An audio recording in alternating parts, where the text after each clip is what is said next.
next guest is a good friend who's had much success in movies, television, radio, and nightclubs. A series of courses called Newhart will premiere on Monday, October 17th at 9:30. Would you welcome Bob Newhart?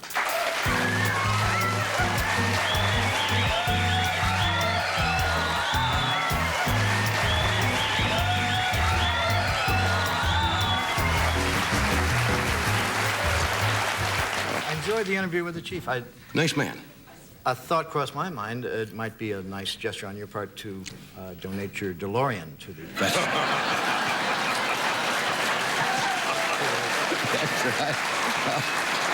Yes, that'd be kind of nice. A nice, sleek, modern, fully paid for. The gold doors might create problems. That's right, especially if you arrest somebody for drunkenness. You get in there and the doors get messed up. Well, it's just, chief's got a problem, you know. He sure does. Yeah. Do you have an extra car at all that you want? No.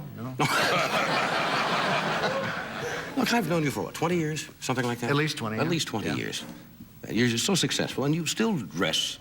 You started as an accountant. Yeah. You still dress conservatively with a vest. You don't see people wearing vests much anymore. You wear them well. Well, thank you. Thank you. Some people can wear vests and other people can't. Found out a long time ago I could pull it off, and It has a certain panache to it, you know. It gives you an image. But don't you just like to break loose occasionally? Oh, I do, but at an important show like this, I like to dress appropriately. I see. In other words, you're playing... Can we get to my notes? They're much funnier. No, I don't want to get to those at all. He's doing that to me again. Well, I want to make you feel comfortable. Of course I feel comfortable. I didn't mean that I didn't like your clothes. No, I understand that. Obviously expensive. Yeah?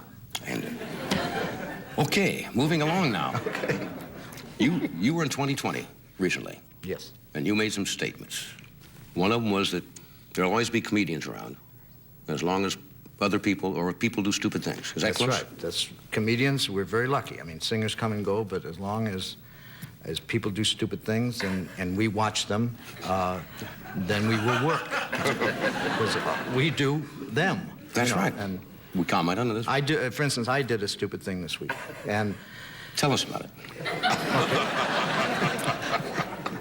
And it was one of those situations where I was glad no one else was around, you know, where you do something stupid and you look and you say, thank God no one saw that. Because we changed banks, went to a different bank. And as a precaution, I tore up my checks from the old bank because I was afraid, you know, somebody would find them and write a check. Sure. And then I tore up the deposit slips because apparently I was afraid that someone would try to deposit money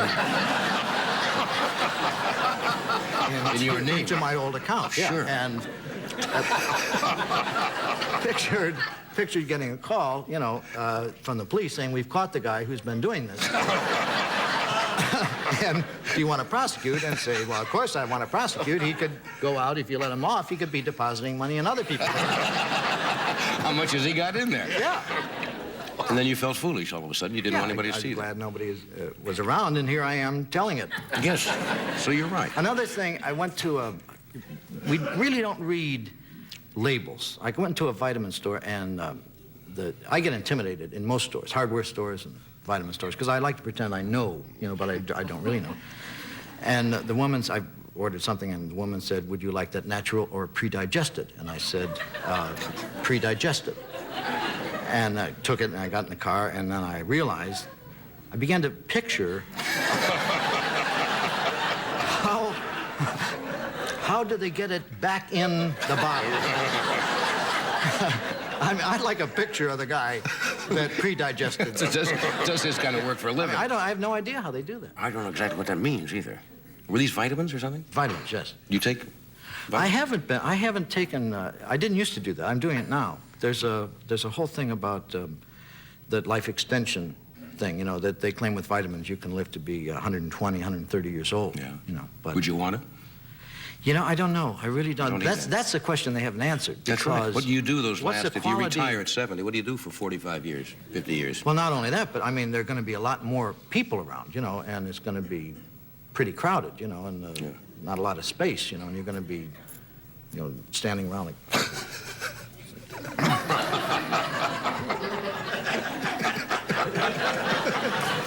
Oh, here comes another one. Don't put him on our row. Come on. Come on. All right. Yeah, that's the problem. 50 years of retirement, look at. You also talk in that show about, and I don't know why comedians, we always get into this. We talk about things that have not worked. Yes. We find great humor in things that go, as they say, down the drain or flop. I've seen you at parties, and we talk about just deadly routines. And we get hysterical about it when you're talking about it. Why is that? Self-protection of some kind? Yeah, I guess so. I did a routine. I've done a lot of routines that I've done right not too many feet away. Just a short walk from here, yeah. On the star spot there. With all intention, you think it's going to be mic's dynamite. You think in your head it's a good yeah, premise. I think everyone you do, you think it has a chance. I did one on it's kind of a parody on lifeboats. You know, the movie Lifeboat, where they all wound up in the lifeboat. And Right. I did it with an English accent. I don't know if that had anything to do with it, but he explained that their biggest fear, they didn't know if they would be picked up right away or it could be several days. So the biggest fear was boredom. So they had to kind of amuse themselves in the lifeboat. And so the guy kind of got up an amateur hour in the lifeboat to take their minds off of their plight. And Now that sounds pretty amusing. Wait. I know it's going to be tragic, but it sounds good.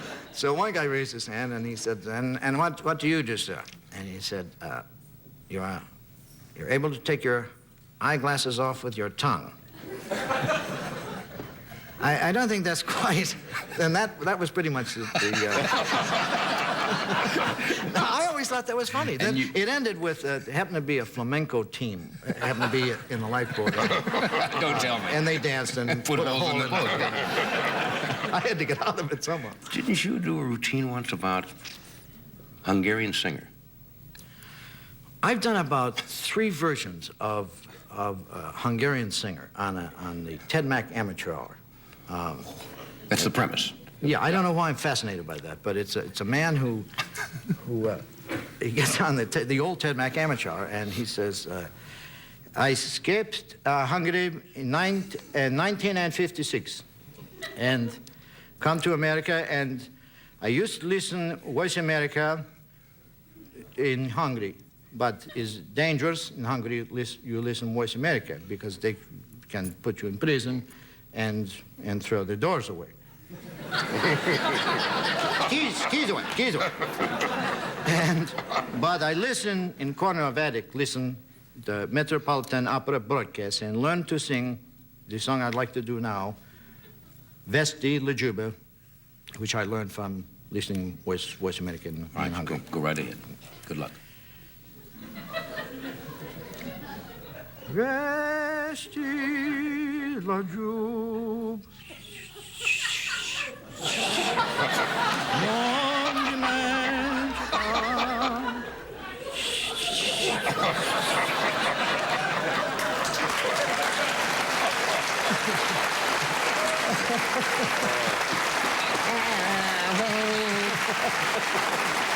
Well, but that's possible. I mean, that's funny. entirely See, possible. that's funny. Now, when you've tried that, has it? Yeah. It's always worked, hasn't it? Pretty much, yeah. It's a funny premise.